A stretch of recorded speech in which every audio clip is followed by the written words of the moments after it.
সুপ্রিয় দর্শক, আসসালামু আলাইকুম।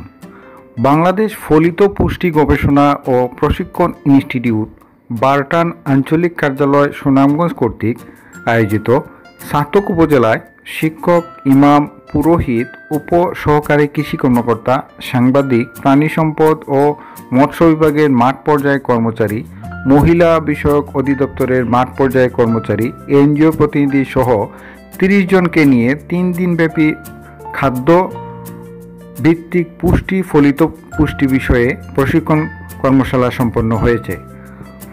গত মঙ্গলবার সকালে উক্ত প্রশিক্ষণ কর্মশালার আনুষ্ঠানিক উদ্বোধন করেন উপজেলা কৃষি কর্মকর্তা কৃষিবিদ তৌফিক হোসেন খান।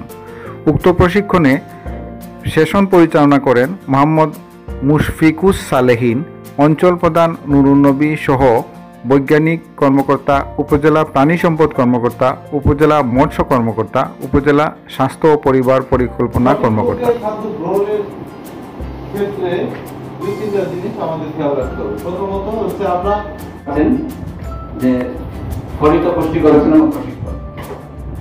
আমাদের দেশ যখন স্বাধীন হয়েছিল 1971 সালে, তখন আমাদের খাদ্য ঘাটতি ছিল 20 লাখ মেট্রিক টন চাল।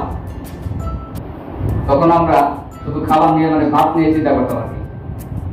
এখন আমরা এই পর্যায়ে পড়ছি যে আমাদের এখন আর দানাদার খাদ্যের কোনো সমস্যা নেই, এবং এই মুহূর্তে বিশ্বে বাংলাদেশ শুধু কৃষি না, মৎস্য এবং প্রাণী সম্পদ যদি বলি, আমি আমার কৃষির ডাটাই দিই।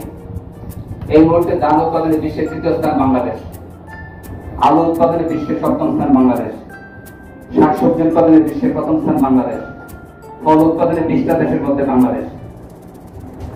যার ফলে ওই সময় শুধু আমরা ভাত করার চিন্তা করতাম, এখন ভাতের সাথে আমরা পুষ্টির চিন্তা করছি। এবং আমরা বাংলাদেশের সবার কাছে একটা বিশেষ ইতিহাস থাকে যে সিলেট বিভাগ হয়তো পুষ্টিতে এগিয়ে আছে, কারণ সিলেটের প্রবাসী বেশি। এভারেজ কিন্তু এখনো সিলেটের প্রবাসী বেশি, আর 20 বছর আগে বলে তো সিলেটই বেশি, সিলেটের লোক 200 বছর আগে থেকে আছে, তাই না? কিন্তু আমরা যে পুষ্টির কথা চিন্তা করি, বাংলাদেশের 64 জেলার মধ্যে সুনামগঞ্জ জেলা কততম স্থান?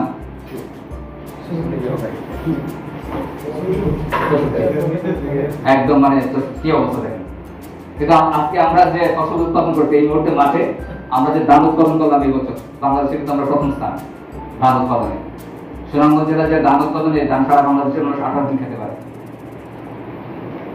আমরা আসলে আপনাকে শিক্ষা দেওয়ার জন্য আসি নাই, জাস্ট আপনাদের সাথে মিলিত হতে পারে আমি আনন্দিত বোধ করছি যে আপনারা সমাজের এমন পার্সন যাদের মাধ্যমে লোকজন কথাবার্তা শুনে আমাদের সচেতনতা বিল্ডিং করতে হবে। সচেতনতা বৃদ্ধি ছাড়া আমাদের স্মার্ট বাংলাদেশ গঠন করা সম্ভব নয়, কারণ স্মার্ট বাংলাদেশ হতে গেলে স্মার্ট মন মানসিকতা থাকতে হবে।